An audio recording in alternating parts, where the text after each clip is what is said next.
کہ امریکہ ڈائریکٹلی جو ہے نا اس وار میں شامل ہو جائے.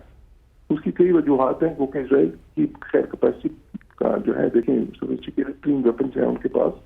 ان کی ایئر فورس میں F-35 ہیں, F-15 ہیں, F-16 ہیں. ان کی جو ایئر ڈیفینس ہے اس میں آئرن ڈوم ہے, ڈیوڈ سلنگ ہے, ایرو 3 میزائلس ہیں. یہ سب سے سوفسٹیکیٹڈ ہیں دنیا کے, لیکن کچھ ایسی صلاحیتیں ہیں جو ان کے پاس نہیں ہے. مثال کے طور پہ B-2 بامبرز جو امریکہ کے پاس ہیں, جو بنکر بسٹرز جو ہے نا وہ بڑے کرتے ہیں جو 7 میٹر تک کی گہرائی پہ جا کے اور زمین دوز کو ایسی جو نیوکلیئر انسٹالیشنز ہیں جو ایران کی ہیں بہت زیادہ اس کو تباہ کر سکتے ہیں. اس لیے ان کو ضرورت ہے کہ امریکہ اس جنگ میں ڈائریکٹ کودے. اب یہ نیٹینز کا جو دیکھیں 2 جگہ پہ ایران کی زیادہ جو ہے نا انریچڈ یورینیم کرنے کی جو صلاحیت ہے انسٹالیشنز ہیں نیٹینز میں اور فورڈو میں. تو اس میں جو ہے نا اپنے فرینڈز میں بھی کچھ جو ہیں وہ بہت زیادہ گہرائی پہ ہیں, اور اسی طرح فورڈو میں بھی جو ہے وہ کافی گہرائی پہ زمین دوز جو بنی ہے ساری. تو جب تک امریکہ اس میں ڈائریکٹلی نہیں آتا اور وہ اپنے وہ والے B-2 بامبرز یوز نہیں کرتا تو اس وقت تک وہ اس کو اتنا ڈیمیج نہیں کر سکتے جتنا اس کو کرنا چاہتے ہیں. اور پھر ساتھ ظاہر ہے کہ ابھی اس وقت جس طرح ان کو ایک میزائل کی بارش کا سامنا ہے ایران کی طرف سے, جس میں سے خیر 90% تو وہ روک لیتے ہیں کیونکہ ان کا جو 3 لیئر ڈیفینس ہے, لیکن وہ 10% جو اس میں سے پینیٹریٹ کرتے ہیں وہ بھی خاصا ان کو نقصان پہنچا رہے ہیں.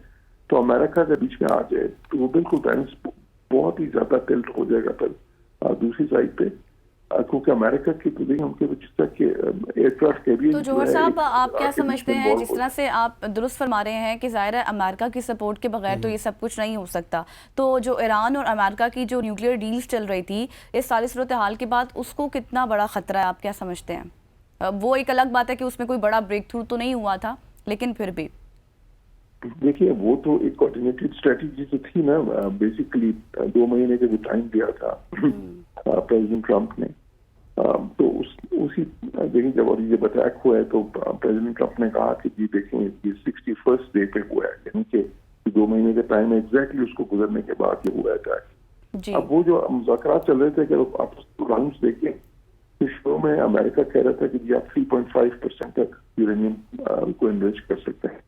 یہ وہی شرح ہے جو کہ 2015 کے JCPOA میں جو joint comprehensive plan of action تھا جو معاہدہ ہوا تھا یورپین یونین اور امریکہ اور ایران کے بیچ میں بہت سالوں کی محنت کے بعد, اس میں بھی ایران کو اسی کی یہی لمٹ دی گئی تھی. اچھا امریکہ بھی شروع میں دینے کو تیار تھا, لیکن بعد کے راؤنڈز میں امریکہ نے ایک دم چینج کر لیا اپنا نقطہ نظر. پھر انہوں نے کہا کہ نہیں, آپ کو زیرو انریچمنٹ کی اجازت ہوگی اور کوئی آپ کا نیوکلیئر جو ہے نا وہ پروگرام نہیں ہوگا. جب آپ انریچ نہیں کر سکتے یورینیم تو پھر کیا کریں. تو اب وہ ایک دم جو رویہ چینج ہوا ہے, اس کا مطلب کیا ہے؟ اس کا مطلب یہ تھا کلیئرلی نظر آ رہا تھا کہ اسرائیل کے کہنے پہ انہوں نے اپنی پوزیشن سخت کر لی ہے. تو اب وہ ایران کو بیسیکلی جس طرح کرنا چاہتے ہیں وہ یہ ہے کہ ایران مذاکرات پہ آئے اور اس چیز کی طرف آئے کہ 0% انریچمنٹ کی طرف.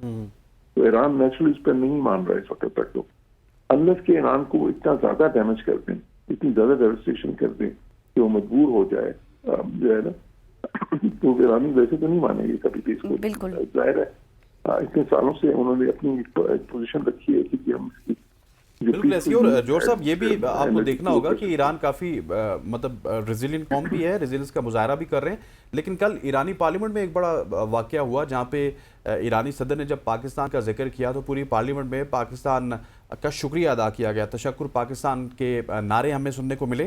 سو یہ کیا صرف مذمت کی حد تک پاکستان ان کے ساتھ ہے یا پھر بیک ڈور پہ پاکستان نے ان کو کچھ یقین دہانیاں بھی کروائی ہیں کہ ہمیں ایران کی طرف سے بہت پازیٹیو وائبز آ رہی ہیں؟ ارے یہ پاکستان ایران کی ظاہر سفارتی سطح پہ ہم نے ایک بڑا کلیئر اسٹانس لیا, ہمارا بہت واضح اسٹانس ہے نا, پوزیشن ہماری وہ ہے. ہم نے کنڈیم کیا اسرائیل کو, ہم نے کہا کہ یہ بالکل اس کو جو ہے نا یہ انلیگل ہے, انٹرنیشنل لا کی وائلیشنز ہیں, ایران کی ٹیریٹوریل سے انٹیگریٹی جو ہے اور ان کی سوورنٹی کو ہم سپورٹ کرتے ہیں. اور ساتھ ہی ساتھ ہم ان سفارتی کوششوں میں شامل ہیں جو اس ڈائریکشن میں ہے کہ ایک پیسفل ڈائلاگ کے تھرو حل نکلے اس مسئلے کا. اب دیکھیں ایران کے کئی ایسے دوست ہیں جس طرح ہندوستان ہے جس کے ساتھ ایران کے بڑے قریبی تعلقات ہیں, لیکن ہندوستان میں اس پہ بالکل کلیئر اسٹینڈ نہیں لیا کوئی. انہوں نے ایک نیوٹرل سا اسٹینڈ لیا ہے.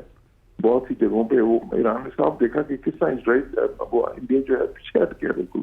ان کی ایک اخلاقی اور جو ایک سفارتی حمایت جو ان کی ہونی چاہیے اس موقع پہ اس سے پیچھے ہٹ گیا بالکل.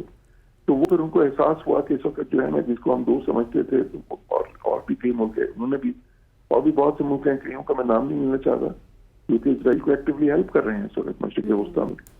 تو ایران یہ سب دیکھ رہا ہے ظاہر ہے. تو اس میں پاکستان کی پوزیشن جو ان سے دیکھیں وہ کنسسٹنٹ ہے. 20 سال پہلے بھی ہماری اس ایشو پہ ہے وہی آج بھی ہے. اور ہم جو جس طرح سے کھل کے اظہار کیا اس کا کہ جی دیکھیے کیونکہ ہم تو انٹرنیشنل لا کے ساتھ ہیں.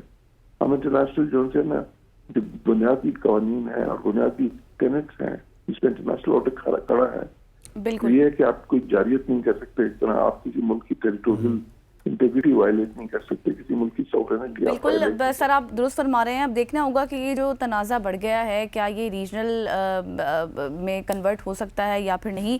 دیکھنا ہوگا جیسے جیسے جو انفارمیشن ہوگی اس پر آپ سے مزید بھی بات کرتے رہیں گے. تھینک یو سو مچ. جوہر سلیم صاحب فارمر ایمبیسڈر ہمارے ساتھ موجود تھے. ایران کی تمام تر سچویشن پر بات کر رہے تھے. یہاں پر لیں گے ایک بریک کے بعد واپس آئیں گے ملکی سیاست پر بات کریں گے. Stay with us.